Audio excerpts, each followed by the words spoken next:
Hey, what's up, everybody? True Boxing here. Thank you for coming back to get hit with the truth. So today we are doing the Champions Report, and this is going to be on the WBC, the World Boxing Council, the Green Belt.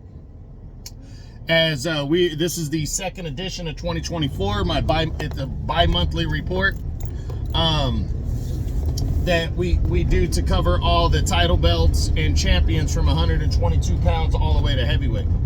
Now, before we get into that, if you could smash the like button, leave a comment, or subscribe to the channel, I really do appreciate any and all support that I can get as I continue to build my channel here. So again, we're gonna start at 122 and move all the way to heavyweight with any news or anything that's going on with the WBC belt. So let's start at 122 pounds super bantamweight, where the reigning undefeated and undisputed world champion is Naoya Inoue, the monster.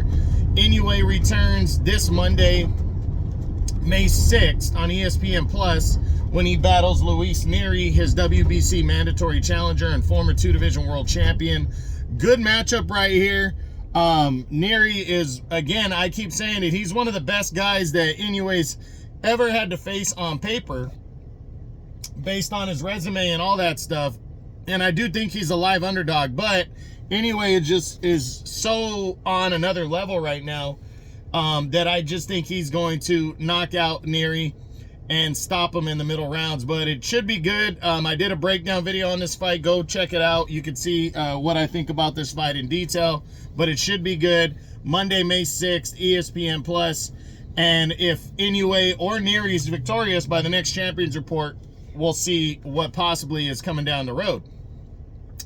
126 featherweight. The reigning champion there is Rey Vargas. Vargas actually returned to action at the beginning of March when he battled undefeated Nick Ball, his WBC mandatory challenger, on the Anthony Joshua Francis Ngannou undercard on DAZN pay-per-view, and it ended up being a firefight. Actually, the first half of the fight, Rey Vargas, like we've seen before, was in control and was doing well and was outworking Nick Ball, winning most of the first half of the fight. And then the second half, I don't know if it's just a trend for Vargas where he starts to box too much, or I mean, no, not box too much. He wants to go for the knockout, even though he's not a big power guy. So he stands in the pocket and just starts trading, and that's exactly what the much shorter Nick Ball wanted. And Nick Ball took over the second half of the fight, even scored a couple knockdowns. One of them was controversial, shouldn't have been scored a knockdown, but be that as it may, it was. And then it went to the scorecards where a controversial draw came down, and Vargas was allowed to retain his belt. Nick Ball has gone in a different direction, and now it looks like Vargas and Brandon Figueroa could be back on the table. Figueroa kind of faded out of the mix without really any rhyme or reason. But now Figueroa is returning to defend the interim title against Jesse Magdaleno this Saturday, May 4th. And I think his goal is to get Rey Vargas in the ring later on in the year. And I think Rey Vargas is going to be ready for that. So hopefully by the next Champions Report at the end of June, we're discussing the potential Vargas-Figueroa fight that was supposed to already have happened last year. 130 super featherweight. The reigning champion there is O'Shaquie Foster. Foster hasn't fought since February when he narrowly defeated Abraham Supernova in a very good fight. What Foster, I believe, what he's waiting around for is a potential unification bout. So he's going to see what Joe Cordina does after his fight with Anthony Cacace. But I think he's really fixated on a potential showdown with Oscar Valdez is what I see. The WBC has not come out and ordered him to fight Muhammad Yakubov, his #1 ranked contender. I think the WBC will allow a unification bout, but we have to wait and see what happens with Emmanuel Navarrete, who's moving up to lightweight and fighting for a vacant title there. If he wins that vacant title at lightweight, he's likely going to give up his WBO belt at 130 here. And Oscar Valdez, who's the WBO interim champion at the moment, will be upgraded. And then a potential unification showdown with O'Shaquie Foster is on the table.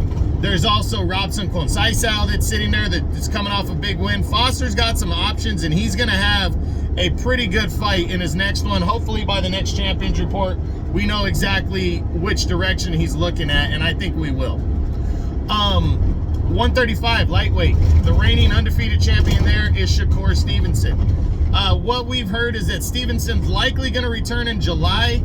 And a few weeks ago, it said he was finalizing a deal against Hardarunian, I think, the guy that lost to Frank Martin last year. I don't see how you lose a fight convincingly and then you get a title shot immediately after if you're not like at least a big name. I know Stevenson has struggled to find opponents, but I really think that's a shitty opponent for him to get, especially after the performance that he turned in last November. You know, I would just assume he would get better opponents than this, but it is what it is. That's who he potentially could be fighting. But by the next Champions Report, we should have his next fight finalized, and we should see, you know, when it's going to be. So we'll keep you posted then. 140 junior welterweight. Still the champion there is Devin Haney, but he's no longer undefeated, at least for the moment. Devin Haney was supposed to defend his title against Ryan Garcia. He technically did. Ryan Garcia came in overweight. Originally, the title was on the line for Haney. If he lost, they were going to strip him of the title. The WBC, he ended up losing. The WBC decided to allow him to stay champion because Garcia came in so overweight. Now it looks like his undefeated record could still be intact because it appears that Ryan tested positive for a banned substance. That report just came out yesterday, and if they rule it a no contest, then he will still be the undefeated champ. And then we'll just see where Devin Haney's looking after that, which direction he wants to go in. If they rule it a no contest, would Ryan Garcia want to fight him for the WBC belt? If not, will Devin maybe just take on his mandatory Sandor Martin? We should have some more information about this, about Devin Haney on the next Champions Report and what he's planning on doing moving forward. Okay, 147 welterweight. Still the reigning champion there is unified champ Terrence Bud Crawford. Now, Crawford hasn't fought since last July when he won the WBC and unified title and became the undisputed champion. He already got stripped of the IBF title, but he's still the welterweight champ. But he did announce his next fight. His next fight is taking place on August 3rd when he battles Ismail Madrimov. I believe the three governing bodies that he holds titles in, WBC also, will allow him to stay champion with their belt until the Madrimov fight. After that, he's probably going to have to give up his titles at 147. And then interim champion, if he's still interim champion, Mario Barrios will be upgraded to full champion. And then probably be looking in the direction of a unification bout, potentially with Armantas Stanionis. But we got to see what goes down. Hopefully we get some information by the next Champions Report, because technically that fight isn't until August 3rd for Crawford. So, but hopefully by the next Champions Report, we at least know for sure if that's what's going to be going down with the WBC title here at 147 pounds welterweight. 154 super welterweight. The newly crowned reigning champion and unified champ is Sebastian Fundora. Fundora claimed the vacant title on March 30th when he challenged Tim Tszyu for also Tim Tszyu's WBO belt. Fundora was originally supposed to fight Sergey Bohachuk for the vacant title, but once Keith Thurman pulled out of the main event with Tim Tszyu on about a week and a half notice, he got the call, Fundora did, to challenge Tim Tszyu, and both titles were brought into the mix. Fundora scored a bloody 12-round decision in a close fight and became the unified champ. Now, he was technically obligated to fight Terrence Crawford next, but because he busted his nose, he was suspended by the Nevada State Athletic Commission for 6 months to allow his nose to heal. And there's talks that he's not going to return until the end of the year. So Crawford, I don't think, wanted to wait around for that. So Crawford is instead fighting Ismail Madrimov on August 3rd, and the WBO interim title is also on the line. Now, how that relates to the WBC belt is it puts Crawford in direct line to fight Fundora. Now, I don't know if he's going to try to fight Fundora at the end of the year, though. Crawford might want to wait around longer, and I do believe Fundora is going to get another defense in prior to that. Now, the options are, in my opinion, Errol Spence Jr., because Spence came into the ring and technically challenged Fundora next after the fight with Zhu. I also think Sergey Bohachuk in a rematch, or in a showdown, because Bohachuk is now the WBC interim champion, and he also beat the guy that knocked Fundora out. When Bohachuk and Fundora fell through because Fundora got upgraded, Brian Mendoza was allowed to fight Bohachuk for the interim WBC belt, and Bohachuk dominated Brian Mendoza, the same guy that brutally knocked out Sebastian Fundora last year. So I think Fundora could come back against Spence. I think he could fight Bohachuk. I also think there's options out there for, like, perhaps a unification bout with Bakram Murtalazayev, or even Brian Mendoza, just to get some revenge, even though I don't think it's going to be that. But I do believe he's going to be allowed an optional defense late in the year. Hopefully by the next Champions Report, we know at least which direction he's going in and when he's potentially going to return. 160 middleweight. Still, somehow, the champion is the undefeated but inactive Jermall Charlo. I really think this is maybe the biggest joke in boxing, is the fact that Jermall Charlo has been allowed to remain the WBC middleweight champion for what is going to be 3 years by the next Champions Report. It's going to be over 3 years since he's defended the title. You know, it's totally held up the division. It's totally held up the WBC. And I just think it sucks that they're allowing him to stay champion. He was talking about retirement just yesterday on his social media. You know, whether he retires or not, I just think the WBC should name him the champion in recess and allow Carlos Adames to be upgraded to full champion.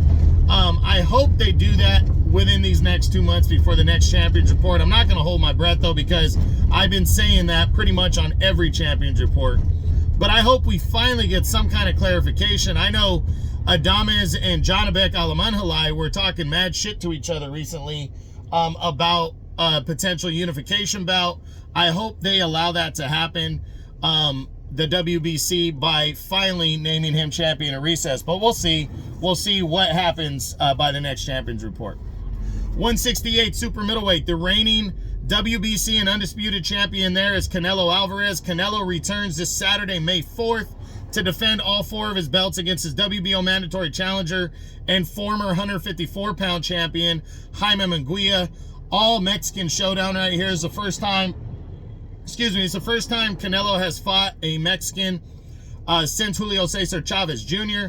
So a lot of people excited for this one. I think it's going to be a good action-packed bout. I got Canelo winning this fight, though, by a late stoppage or a decision, as he will retain the WBC and super middleweight, undisputed super middleweight championship of the world. So we'll see what happens, and we'll also see what direction Canelo's potentially going in if he is still the champion by the next Champions Report. 175 light heavyweight. The reigning WBC and unified champion is the undefeated Artur Beterbiev, and Beterbiev announced the biggest fight of his career Saturday, June 1st on pay-per-view. He will battle the undefeated WBA light heavyweight champion Dimitri Bivol in a an undisputed title unification bout. Beterbiev holds 3 of the 4 belts. Dimitri Bivol holds the 4th. They are going to finally decide who the king at light heavyweight is and the undisputed champion, as they are atop a big-time pay-per-view card coming from Saudi Arabia. It's going to be big. I have not yet done my breakdown video on this fight, so you are going to have to wait until I do that to find out who I am picking to win this fight. But it should be great, and hopefully we got some news about what the winner is going to do next following the fight by the next Champions Report at the end of June. Again, June 1st, pay-per-view, Beterbiev and Bivol for undisputed. Then at 200 pounds, cruiserweight. The reigning champion is still Noel Gavor, or Makalian, whatever his real name is. He's still the champ, but we haven't heard what he's gonna do. I mean, originally at the beginning of the year, it was supposed to be some guy named Ryan Rozicki. Now he's got a new #1 ranked contender that I've never heard of, and nothing's been formally announced. So I'm hoping something gets formally announced by the next Champions Report or before then about what Gavor or Mikalian, whatever his name is, on what he's gonna do next. So hopefully we hear something. And then finally at heavyweight, the reigning undefeated WBC heavyweight world champion is Tyson Fury. Fury has the biggest fight of his career on Saturday, May 18th, when he is going to challenge to unify all 4 belts and become the undisputed heavyweight champion of the world when he takes on undefeated unified champ Alexander Usyk.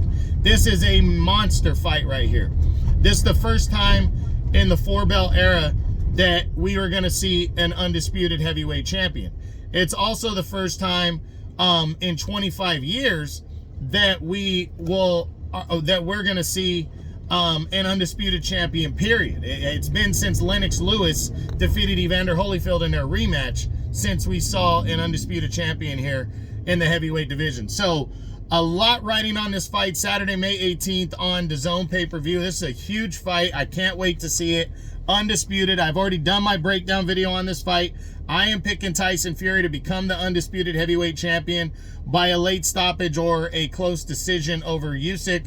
But I definitely think Usyk is a live underdog and can pull this one off. It's going to be a good fight. Saturday, May 18th, DAZN pay-per-view. So a lot going on before the month of, a lot going on for the WBC. We got a lot of action. You got the undisputed super bantamweight title on the line on May 6th, ESPN Plus, Inoue and Neri. You have the, you have the super middleweight championship on the line on this Saturday, May 4th, when Canelo battles Jaime Munguia. And you have the light heavyweight title on the line on June 1st when Beterbiev battles Bivol for the undisputed title at 175. And then you have the heavyweight title being decided when Tyson Fury on May 18th battles Alexander Usyk, also to unify all 4 belts for the undisputed belt. So a lot going on in the WBC. Hopefully we hear some good news about a couple of these belts that have been waiting around, for us to see what's going to go down. And that's it. That's what I got. That's my WBC Champions Report, the 2nd edition of 2024. I hope you enjoyed the video. If you did, smash the like button, leave a comment, or subscribe to the channel. I appreciate any and all support. This is True Boxing. You've been hit with the truth.